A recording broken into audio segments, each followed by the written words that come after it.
Putin का वहाँ Beijing जाना ही बहुत इम्पोर्टेंट था, पहली बात तो ये है। और वहाँ पहले वो BRI में का जो सम्मेलन था उसमें उन्होंने भाग लिया। फिर उसके बाद शी जिनपिंग के साथ 3 घंटे तक लंबी उन दोनों की बातचीत हुई।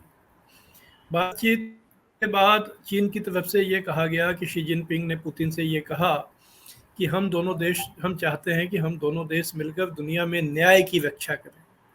न्याय, जस्टिस एंड फेयरनेस, न्याय और औचित्य की हम लोग दुनिया भर में रक्षा करें। तो आप ये देखिए, ये जो भाषा है ये बताती है कि चीन और रूस ने अपनी एक भूमिका यह तो वो तय कर रहे हैं कि वो दुनिया में न्याय, जहाँ पर न्याय का हनन होगा वहाँ पर वो उसकी रक्षा करेंगे। और दोनों देशों ने ये बहुत साफ कहा है कि जो फ़िलिस्तीन का जो सवाल है, जो इजराइल और फ़िलिस्तीन के बीच अभी युद्ध चल रहा है और गाज़ा में जिस तरह की घटनाएं हो रही हैं, ये इसका जो मूल है, इसका जो जड़ है, वो फ़िलिस्तीनियों का जो अपना देश बनना है उससे जो इनकार किया गया है, उनको उनके इस अधिकार से जो वंचित किया गया है, ये मुख्य कारण है जिसकी वजह से वहाँ ये समस्या बनी हुई है। तो ये दोनों देश एक साथ एक स्वर से फ़िलिस्तीन के अधिकार का समर्थन उन्होंने किया है।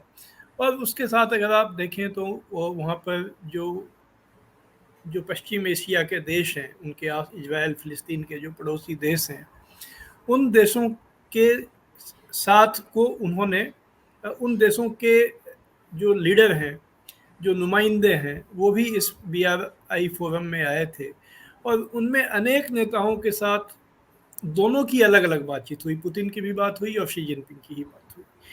उसमें एक जो बात जिसने ध्यान खींचा है कि मिस्र के प्रधानमंत्री वहाँ आए थे।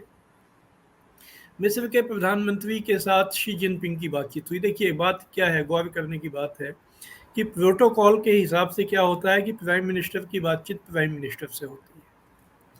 लेकिन मिस्र के जो प्राइम मिनिस्टर को शी जिनपिंग ने समय दिया, शी जिनपिंग ने उनसे बातचीत की और उस दरमियान उन्होंने जो फ़िलिस्तीन का अपना समर्थन दोहराया। मिस्र को हम लोग सभी जानते हैं कि मिस्र बिल्कुल पड़ोसी देश है और उसकी एक बड़ी भूमिका इस पूरे क्राइसिस में बनती जा रही है। हम लोग रोज ही उसका जिक्र कर रहे हैं।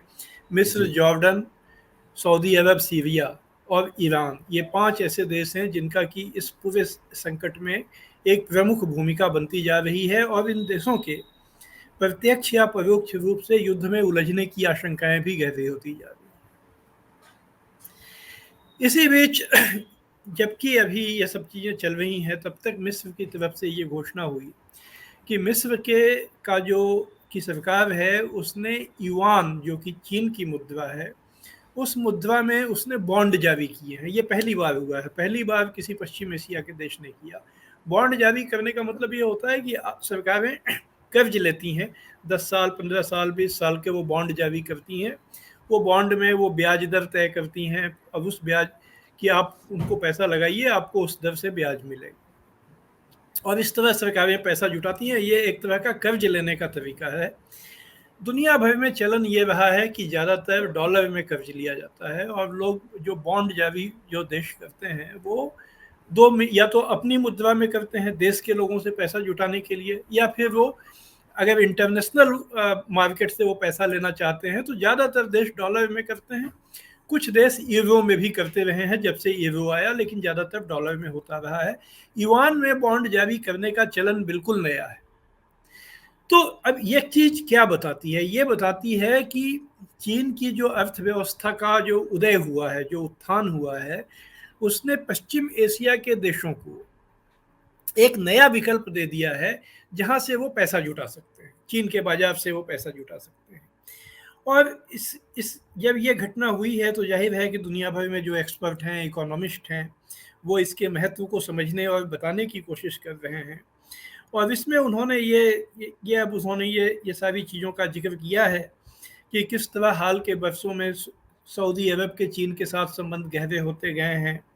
किस तरह ये सऊदी अरब इस बात के लिए उसने संकेत दिया है कि वो चीन की मुद्रा में उसको अपना तेल बेचने के लिए तैयार हो सकता है, या बल्कि कुछ लोगों का तो कहना है कि वो इसको वैसा कर भी रहा है।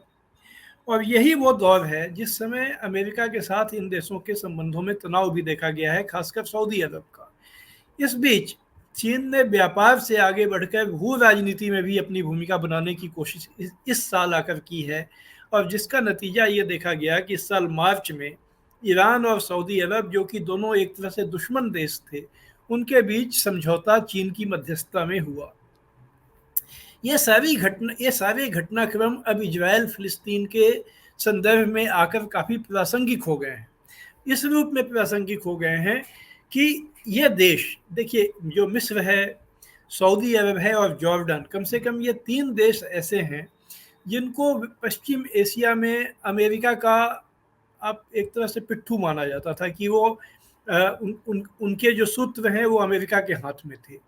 लेकिन अब अगर हम ये पिछले 10 दिन की सिर्फ घटनाओं पे गौर किया जाए तो इन देशों ने किस तरह से जो अमेरिकी मंशा है उसको ठोकर मारी है। ये बातें हम लोगों ने यहाँ जिक्र भी किया कि किस तरह उन्होंने उनके विदेश मंत्री का एक तरह से अपमान किया सऊदी अरब में, मिस्र में और अबू धाबी में भी।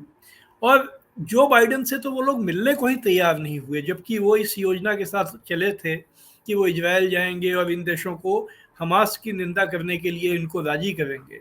तो उनसे तो वो मिलने को ही तैयार नहीं हुए और वो सारा योजना ही रद्द करनी पड़ी। ये जो चीज़ें हैं, आज शायद जिस रूप में पश्चिम एशिया फिलिस्तीन के पक्ष में गोलबंद हुआ है वो नहीं होता अगर उनको ये विकल्प के तौर पर अपने साथ चीन और रूस खड़े हुए नज़र नहीं आते। ये एक बड़ा घटनाक्रम है जो कि इजराइल फिलिस्तीन के समीकरण को वहाँ प्रभावित कर रहा है, और इसीलिए बहुत से लोग यह मानकर चल रहे हैं कि इजराइल की स्थिति लगातार कमज़ोर होगी, और वो कमज़ोर हो रही है। आप देख रहे हैं जनचौक का सोशल मीडिया प्लेटफॉर्म। हमारे YouTube चैनल को सब्सक्राइब करने के लिए बेल आइकन दबाना ना भूलें।